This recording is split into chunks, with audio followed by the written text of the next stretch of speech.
Reprise d'un tableau comme ça, avec plusieurs objectifs. Déterminer les coordonnées du point moyen, déterminer la droite d'ajustement, celle qui va modéliser la situation, faire une représentation graphique et faire une extrapolation, c'est-à-dire utiliser la droite et son équation pour essayer de déterminer d'autres valeurs qui ne sont pas contenues dans ce tableau. Pour ce faire, on va dans le menu Stat et on complète les listes. Une fois que les listes sont renseignées, on peut faire les calculs ici ou les graphiques. Le graphique, on peut l'avoir directement comme ça. Alors si vous n'avez pas ça, il faut faire des réglages et déclarer par exemple que le premier graphique, après on peut en sélectionner d'autres, graphique 1, graphique 2, graphique 3, je retourne sur graphique 1, on veut que ce soit des points, donc ça va être scatter, que les X c'est la liste 1, que les Y c'est la liste 2, que la fréquence on la met toujours à 1 par défaut, et que le type de pointeur, ici on peut le modifier, on pourrait très bien mettre des petites croix ou des petits points complets. Allez, je mets des croix pour voir ce que ça donne, ça sera pas plus mal. Donc graphique 1, voilà à quoi ça ressemble. Ici on voit qu'on peut faire du calcul, bien définir une fonction. On verra ça tout à l'heure. Je ressors, et on va faire du calcul.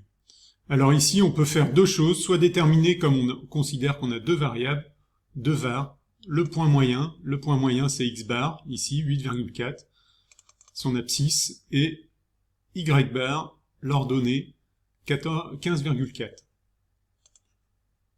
Il est aussi possible de faire ce qu'on appelle la régression linéaire, c'est-à-dire chercher le modèle en fonction, alors différents types de fonctions, ici on peut voir, nous celle qui nous intéresse c'est simplement en x, c'est-à-dire une droite, et là on reconnaît le modèle, y égale ax plus b, avec a qui fait cette valeur-là et b qui fait cette valeur-là.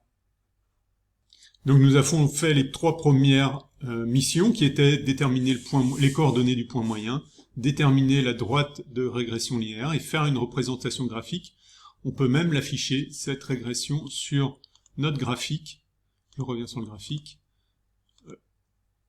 On peut calculer donc le point moyen, il va nous le dessiner. Et on peut lui demander de nous calculer aussi la fonction affine, la droite, et il va nous la dessiner également. Voilà la droite de régression, on voit que elle passe par l'essentiel des points, sinon c'est une répartition relativement équilibrée des points de part et d'autre, de chaque côté de la droite.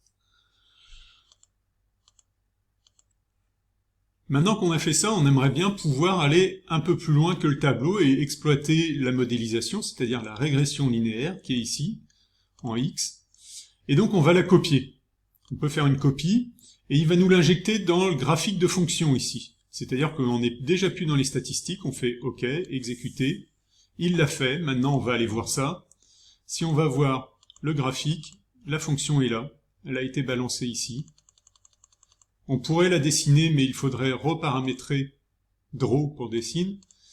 Voilà, il faudrait reparamétrer tout un tas d'informations. Donc on la valide. Ah, il n'est pas d'accord ce coup-ci. Je reviens. On peut aussi aller voir le tableau de valeurs. Lui demander de nous faire le tableau de valeurs. Alors ici aussi, il faut reparamétrer.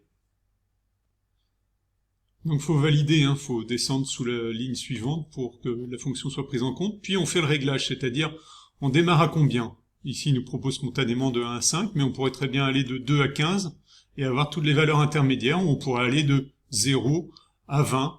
Comme ça on voit plein d'autres valeurs, on voit que ça va au mieux de 1 en 1, donc 0 à 20, et on fait une marche, une évolution de 1 en 1. Il nous dessine le tableau, et voilà toutes les valeurs. Et donc on doit pouvoir retrouver par exemple le 2, qui est arrondi à l'unité, effectivement. Pour 2, on a 8,80. 8,82, effectivement, arrondi à l'unité, ça fait 9. On peut vérifier que pour 5, on approche les 12, effectivement. Si on arrondit à l'unité, on est à 12. Pour le 8, également à 15, etc. Alors, c'est pas obligé de suivre exactement les mêmes valeurs, mais on les retrouve quand même. Sauf ici où il commence à y avoir un écart, et effectivement on avait vu que les deux dernières valeurs s'écartaient du modèle. L'intérêt de l'option copie, c'est qu'on voit qu'il prend toutes les décimales qu'il peut dans la formule ici, au-dessus.